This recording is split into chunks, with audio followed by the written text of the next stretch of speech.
They don't even give you a warning. Just go live. Hello, we are live. Come on in the room. Welcome. We are live once again. Welcome to the You Are Enough broadcast. We're going to go ahead and talk because you know what always happens? Most people catch us on the replay. So we're going to go ahead and introduce ourselves. But before we start and before everybody logs on, just want to let you know that Wanda, Floyd did it again. She hooked her brother up once again. And look, brothers, if you want to get your beard hooked up, this time Wanda did something a little different. She did some kind of treatment, did something with my head. It's going to be trippy. Okay. And she did something with my hair, and then she put something on my face, and you know I was falling asleep. You know, I feel like I'm my dad. I'll be falling asleep while she doing. It's so relaxing, brothers. You need to treat yourself. You guys got to come down to Inspirational Cut. Sisters, you treat your man. Treat your man. Have him come get his beard and have himself a day of relaxation. But come on in the room. Come on in the room. Nobody's in my room. Nobody's in your room? Oh, we got one person. We got one person in my room. Oh, they cut back off. Okay, it's all right. Okay, okay, come on in the room. Today, we're talking about, what's our topic? You Are Enough. Getting down to business. Yes. Getting down to business. But look, before we get on, I was just reminding Wanda when she was cutting my beard that I forgot she was a celebrity. I forgot. Did you see my face? I forgot Wanda had been on Oprah Winfrey, and it was so funny because this weekend I had that thought. I'm like, wasn't Wanda on Oprah at one point? And she was. I thought I was tripping actually. I'm like, was she? But you were on Oprah. Tell them why you was on Oprah. I was on Oprah. I think that was 19 in a row. See, she's not only the award-winning Wanda L. Floyd. She done been on Oprah Winfrey show. Oh my goodness. She done been on Oprah Winfrey show. Oh goodness! I was just in the audience, and we were asked to submit pictures because there was a psychoanalyst or something there, and my friend Yvonne Cobbs, submitted a picture of me and Gigi, and was sitting on the couch, and I was posing. Oh, you were posing? Just hard, like really.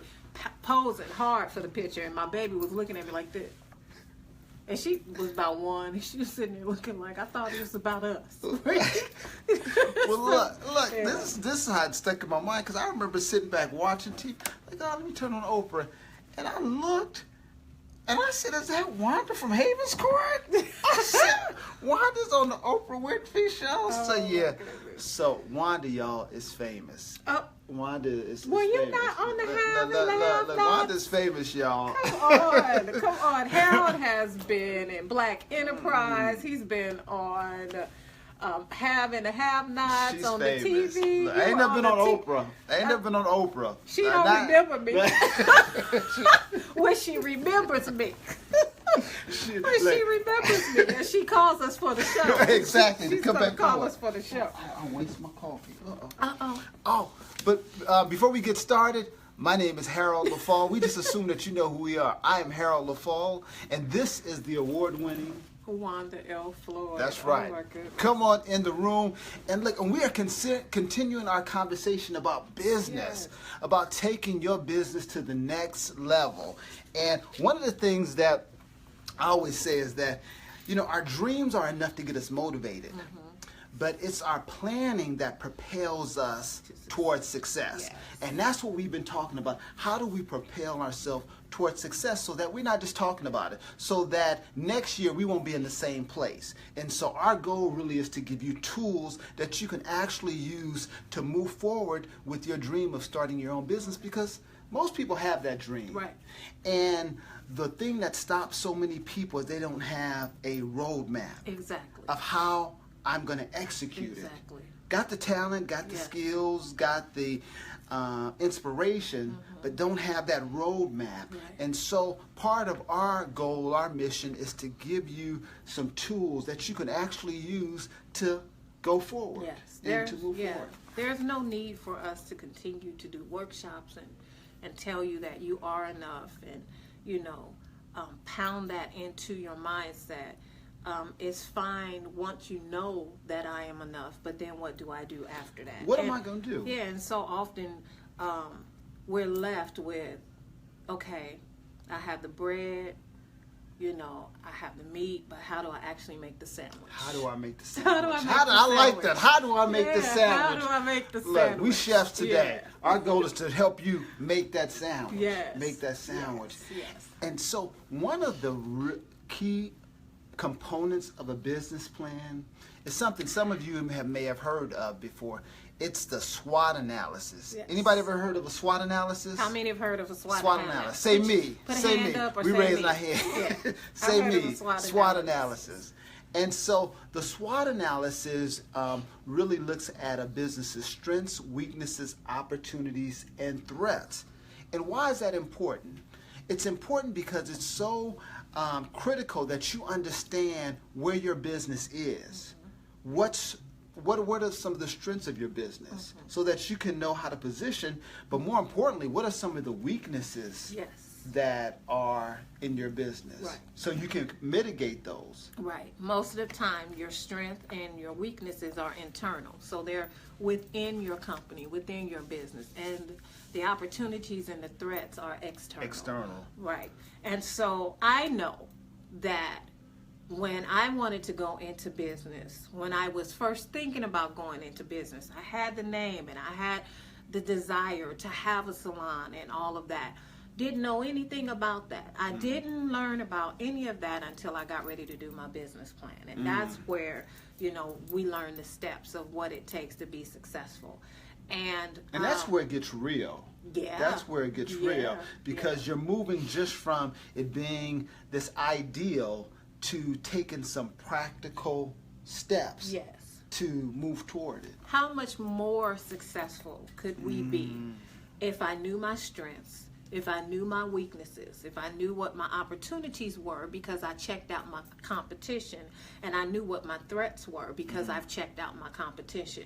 Most of us do not do the research or the homework to check out our competition and see where our opportunity lies and where our threats If we are. leap out, we just leap out with the idea without doing the research. Exactly. Yeah. Exactly. And a lot of time, poor planning, it can destroy us when we plan poorly and we don't prepare. Or no planning at all. Right. Just will have you just going all kind of ways, exhausting yourself because you don't have a plan and you're just kind of hit and miss, doing all these hit and miss activities that are not leading you forward. And so you don't even know if you're moving forward. You're exhausted, but you don't know if you're moving forward because you don't have a plan of action of where you're going. Exactly. I had a friend who had a private security company. And so when I began to talk about, when I asked him about his company, okay, well, do you have business cards? Oh, I just made my business cards. Okay, well, do you have a website? Have you checked out your competition? Do you know who your competition is? There are big security companies and then there are small private security companies. Well, what type, have you checked out what those other private security companies are, where they are, what they offer? What can you do to separate yourself from them? Have you done a SWOT analysis? And he looked at me like, what? And I'm like, so how can you run a successful small security company if you don't know what you have to offer? If you don't know who your competition is and what they offer and what can set you apart from them, that will make people want to come to you. Exactly. And you can't, this word of mouth and just having a business card is not going to cut it in today's age with technology and people being innovative and things evolving all the time. Just having a business card and a pamphlet is not going to cut it. It's not going to bring the people to the door. It's not. And you definitely need, it's fine to have your business card, but on that business card, you need to have a Facebook page, an Instagram page, and there needs to be a website that they can go to and read about you, what your mission statement is, and what your other people are purpose saying is, about you. what other people are saying about you, how long you've done this, and even if you've only done this for a year, why is your company so significant that I would want to spend my money with you? And one thing that's not a strategy that a lot of new entrepreneurs, they make this mistake. They think if I offer the cheapest price, that will bring customers to me. Oh. If I just price my services or products cheaper than everyone else, that will bring customers to me. And I made that mistake.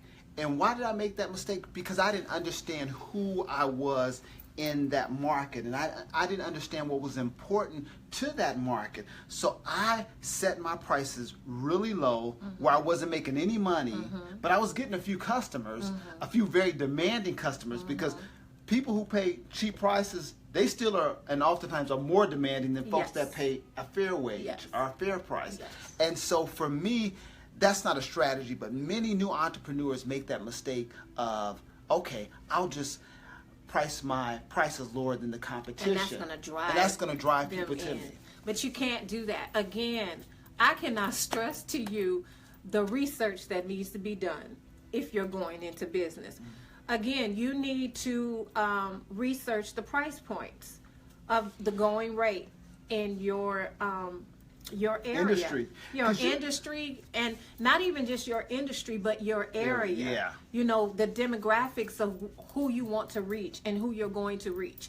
And so you don't want to price yourself too high, and then you don't want to price yourself too low. I cannot explain to you how it turns my stomach to see, and you talk about the business, I talk about, you know, my industry, because that's what I'm in. When I see salons or cosmetologists or stylists offering a sew-in weave for $125 or $80, or I'm going to do a shampoo style on Tuesdays we do shampoo style for $35.